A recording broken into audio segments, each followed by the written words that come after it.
Well, got it sort of mounted, but I can see I'm gonna have a problem when this stops. That chain's gonna wanna jump off of there because it's got this tensioner thing over the back here. I have to figure out something about that though.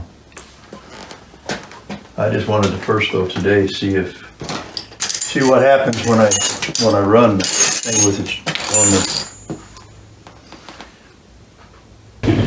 Got it wrong.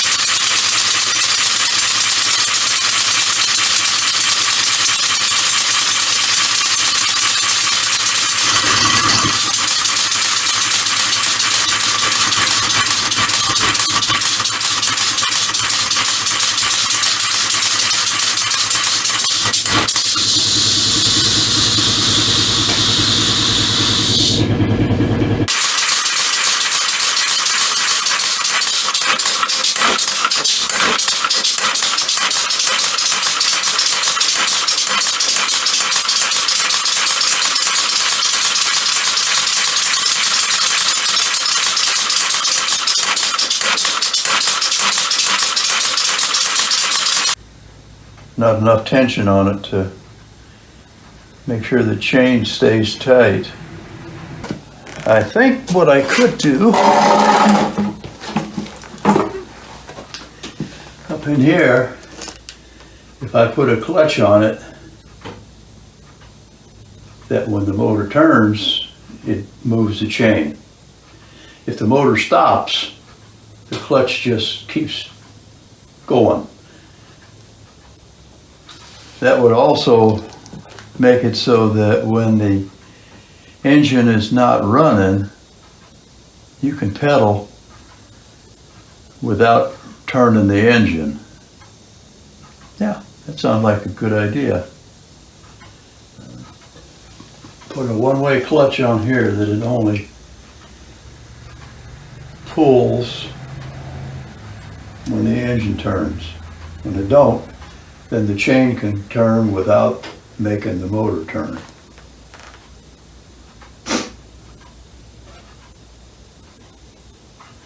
That would solve quite a bit of problems. That way then, when the engine stops turning, the chain won't get slack like it does.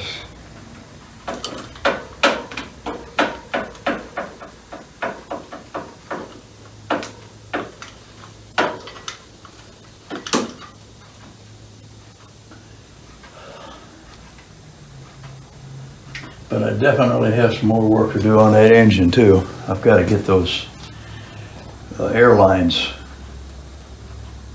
more inside so that they don't end up hitting the pedals and stuff like that. See about making a clutch for that.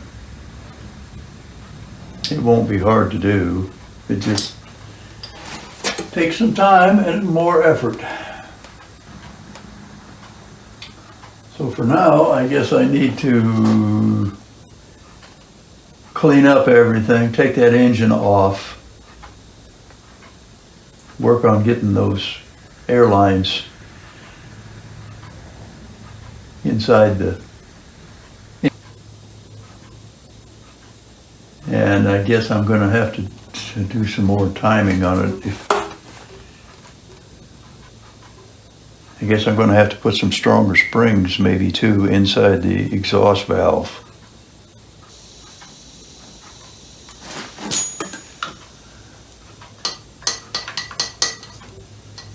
And I might need to put spring in behind those pistons too to keep them in contact so that you don't hear that click, clack, clack, clacking all the time. So, get with it.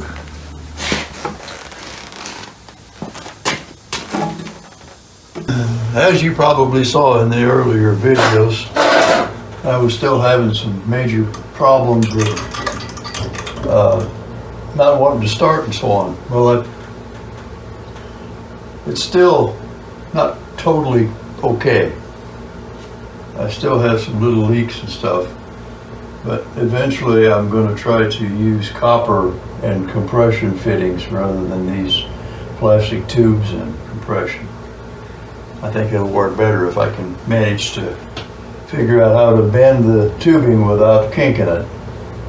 But I think I can do that by putting sand inside the tube so that it can't smash flat, and then I can bend it much sharper, just like they do when they use a mandrel for bending.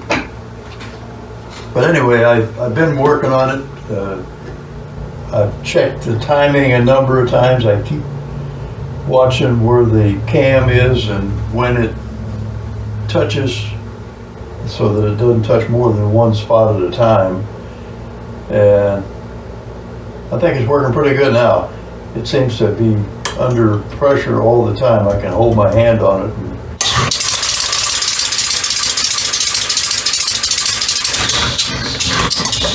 And it, well,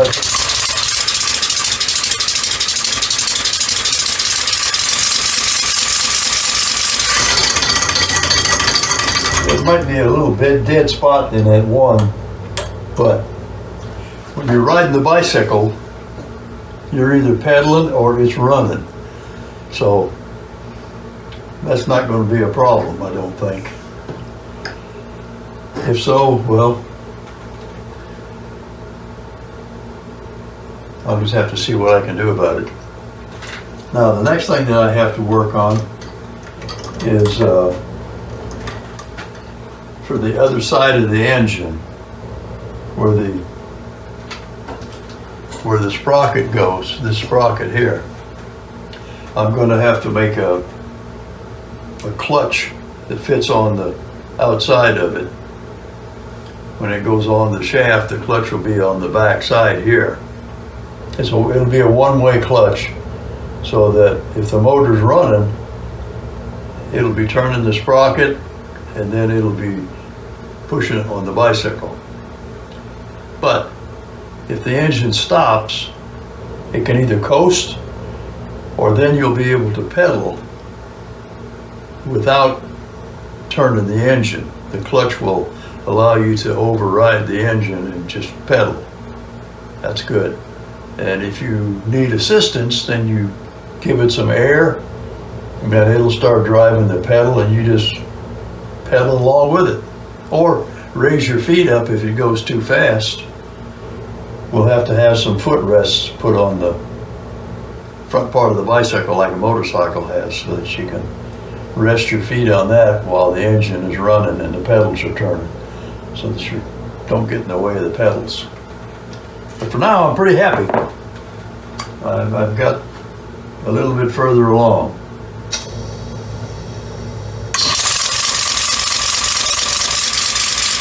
If you believe, as I do, that we need clean running engines for our vehicles, please subscribe to show your support.